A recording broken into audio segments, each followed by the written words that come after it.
Hello, everyone. It's a pleasure to present to this very special GEO Virtual Symposium our work on monitoring essential variables, and we entitled Towards Integrated Essential Variables for Sustainability. It's the work done in the GEO Essential project and its Essential Variable Community Activity, GEO EV. So the presenters are two today. It's myself, Anthony Lehmann. I'm an ecologist. I've been working with GIS and modeling a lot with biodiversity, but also with water and other topics. And I've been coordinating different projects, presently coordinating the GEO Essential project, focusing on essential variables workflow. Together with me is Joan Masò, who is a physicist from Barcelona, and is also been very active in GIS, remote sensing, and spatial data infrastructure in many years. You all know him probably, and has been coordinating also different European projects, among which the Connecting GEO project, which was also focusing on essential variables.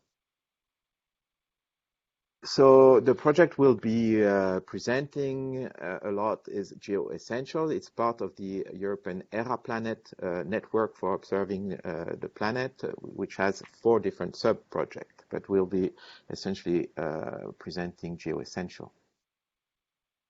So as you all know, being in this session, probably different domains have already worked a lot on the concept of essential variables. Some of them, like the climatologists, have proposed the concept and been defined them to define the climate system with its atmosphere, of course, but also its land and ocean parts.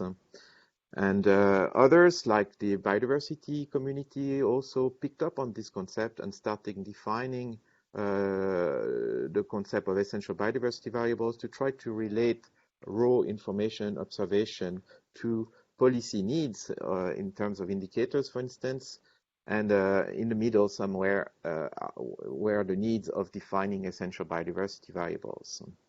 We know that other fields have started to work also on this, such as water, and others are really starting now, like agriculture, energy, urban, extractive, like I will present later on. And we also know that some authors, like Reyers et al., have proposed ways of looking at essential variables to address the SDGs, and showing in this graph how essential variables can reduce the number of necessary observation to keep track and monitor to address and inform policy indicators such as SDGs. Like I mentioned, I would like to review some of the recent efforts, such as the one proposed by GEO-GLAM, the global agriculture monitoring system within GEO, and which are reviewing or proposing, started a working group to look at essential agriculture variables, and with the same idea, I think, as for biodiversity, linking the raw data to policy needs, and though the work is ongoing here. Recently also, we have seen the emergence of essential renewable energy variables with Ronchin et al. Publication and previous work. And again, is the here the definition of selecting the necessary indicators to address essential renewable energy. In the list that they propose, we see that several of the proposed variables are connected essentially to existing essential variables in the climate domain, but not all. Among recent efforts also, I think it's important to mention the development of essential societal variables, because we cannot define our complex socio-ecological system if we concentrate only on the natural part. So in order to complete the picture of the socio-ecological systems, we need to define the atmosphere, the land masses, the oceans, the biosphere, and also in the land and oceans, but also to define the human system that will interact with all these different subsystems. So essential associative variables have been proposed by Ehrlich et al. And presenting, for instance, variables on global built-up areas and population as a way to address several policy needs, such as the SDGs, of course, but also the Paris Agreement, the Sendai Framework, and the Urban Agenda, which are all priorities also for GEO. So we can also review existing initiatives, such as the one on climate of GCOS, the first initiative on essential variables. And here in this paper, proposing our special issue on essential variable, Spinoza et al. Has been looking at how much of the data is available to inform about the different essential climate variable. And they have proposed a way of reviewing the accessibility and usability of the different sources of data. And we can see, for instance, that in terms of accessibility, most of the data has a direct access, but not all of it, which is good. But it doesn't necessarily have a direct access computer to computer yet. Sometimes it's an FTP site with a password and so on, and things can still be improved in accessing the useful data. So taking the stock of what has been done, we proposed 3 years ago a new European project called GEO Essential, the concept of which is in this figure. We were thinking that it was interesting and important to help the different communities within GEOs, social benefit areas, such biodiversity and climate, of course, have started the work and are already pretty advanced. Water is ongoing. Energy we see has started. Soil and agriculture was working on it, and we had also activities in the extractive domains. We thought all these pyramids of information could be using this concept of essential variables, linking the raw data to policy needs to address, as it is a European project, the European policy needs, but also the global policy agenda. And without redefining necessarily new indicators for the SDGs could reuse some of the indicators being defined in these global policy agendas. So in our project, we are not only looking at the access to the data, but also in transforming this data into these indicators as online workflows. In order to do that, we've been using the virtual laboratory technology developed by CNR in Italy, and which is directly connected to the GEO infrastructure, the GEOS platform, and it has a way to define what is a workflow with its ontologies, its process, and different products, and its data needs that are accessible through the GEOS platform. It will compute the workflow and then send back the product to the GEOS platform. So one example of such a workflow we developed in addressing the SDG 15.3.1 proportion of land that is degraded over total land area, which is related to land degradation. And we defined the workflow using different possible data sources at different scales, from the Swiss national scales to the global scales, using the Trend Earth model implemented in different processing platforms, such as the VLab, but also Amazon clouds and so on, and then building the indicators and presenting the output on spatial data infrastructure and dashboards. So once you have defined a conceptual workflow, you still have to then decide which model and data sources you will be using, and that's defining the ontology of your workflow, which we did in this example, and then resulting in outputs at the European or global scales, which has been now published or is published on our dashboard here, where you can look at aggregated values of this indicator per country or administrative units or at the global scale. Another example of such a workflow that we defined in our project is at national level in Ukraine, looking more at agricultural needs and transforming Landsat and Sentinel data into useful SDG indicators here, forest area as a proportion of total land area or proportion of land that is degraded over total area as previously, or proportion of agricultural area under productive and sustainable agriculture.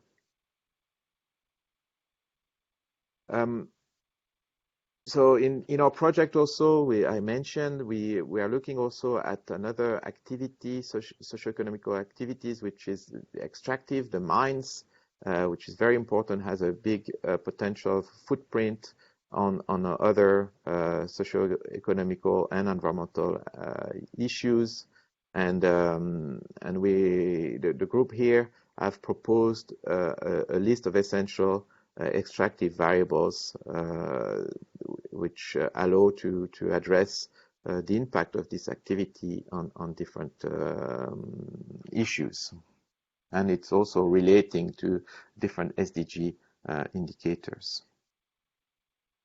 Also in ERA Planet, in combination between the SMURB urban project and GEO-Essential, Patias et al. Have proposed a new list of essential urban variables, and making also the link with different SDGs and building up on the previous work of Ehrlich et al. So I give the floor now to Joan Masò to continue the presentation. Yeah, because in GEO-Essential, what we did is continue these graphs that we started in Connecting Geo to do a gap analysis of in situ observations and Earth observation networks. And we wanted to connect the SDGs with the SDG indicators and with mainly the in situ networks that are collecting data around. And we classified the SDG indicators in 4 categories. I will explain that better in the next slide. Next. We classified in using this driving pressure, state, impact, and response model or framework. This is a framework that comes from the biodiversity arena, where you have driving forces that are pressuring the environment. This changes the state of the environment. It has some kind of effect that also generates an impact that transitions into a socioeconomical impact. That's actually the response of the natural system into us. That creates a reaction on us, and the circle repeats itself. So we thought that it could be interesting to apply this circle and this framework into the essential variable indicators. This is what we did. And just to mention a partial result, taking the SDG indicators identified as possible to obtain by Earth observation in one of these GEO reports, we saw that it makes perfect sense.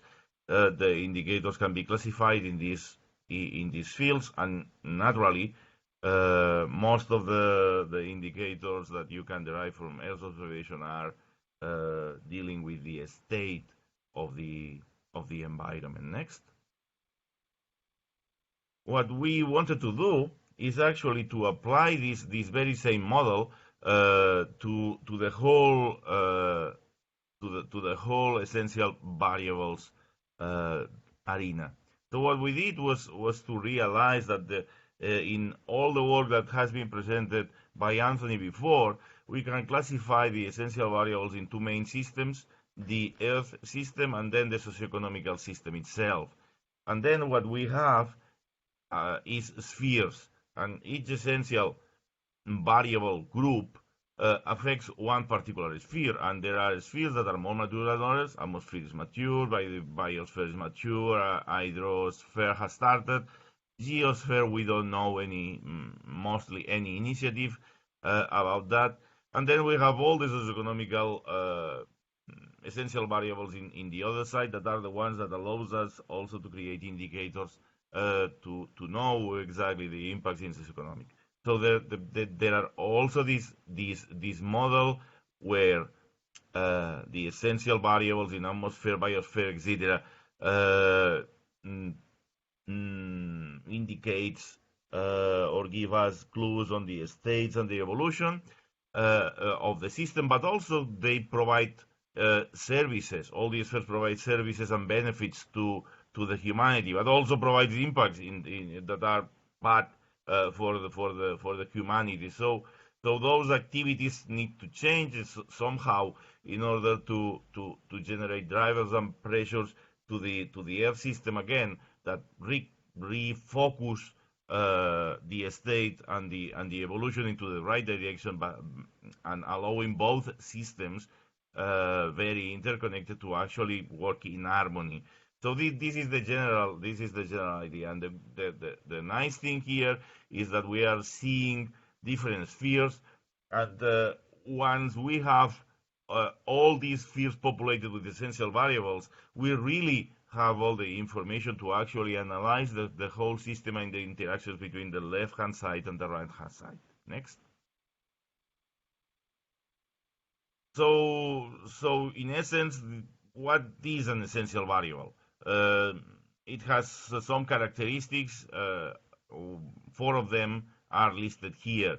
On one side, you need essentiality, so you are dealing with the effectiveness and representativeness of the essential variable, also in policy related to the socio-ecological system. You need evolvability, so we have a dynamic Earth, and the essential variables must be able to evolve in a world that has new problems and require new answers, but at the same time they need to be consistent through time. So they should be unambiguous. To be useful, they need a clear description in terms of semantic resolution, accuracy.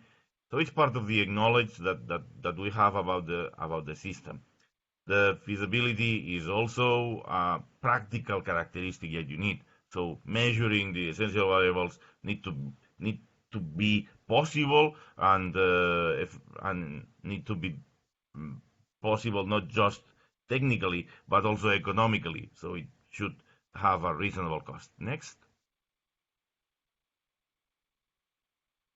What we wanted to do is actually to move this work in GEO Essentials into a GEO EV community activity.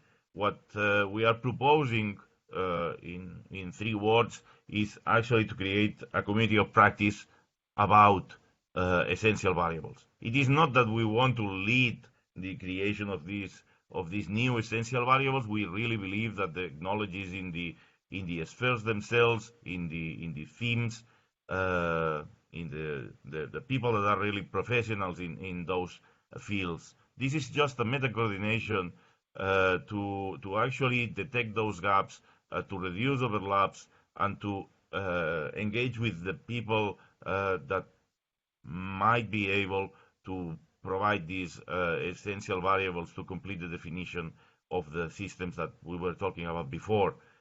So it's a convergence effort in defining the essential variables related with those themes in Earth observation, and of course we are sensible to this relationship between the essential variables and the policy domain that the Sustainable Development Goals create. Next. We have been talking about several domains where essential variables has been explored in different fields, in different topics. Some of them are more definitely more mature, some more are exploratory, and you can read them all in this special issue that was produced reusing the initial aim of connecting GEO and then crystallizing this in GEO Essentials. We definitely recommend that you take some minutes in the sofa to actually read some of these documents. Next. We are not the only ones that produce publications, and here you can find others related to mineral resources, for instance, to the land degradation issue, to the climate hazard impact, on extracting essential variables from remote sensing, a classical paper on essential biodiversity variables, and some other people studying the focus on sustainable development goals monitoring. Next. So thank you for your attention. This is what we wanted to transmit, and let me reiterate that we encourage you to actually work with us in the community activity on essential variables that we are pushing into the work program in GEO. Thank you. Thank you very much.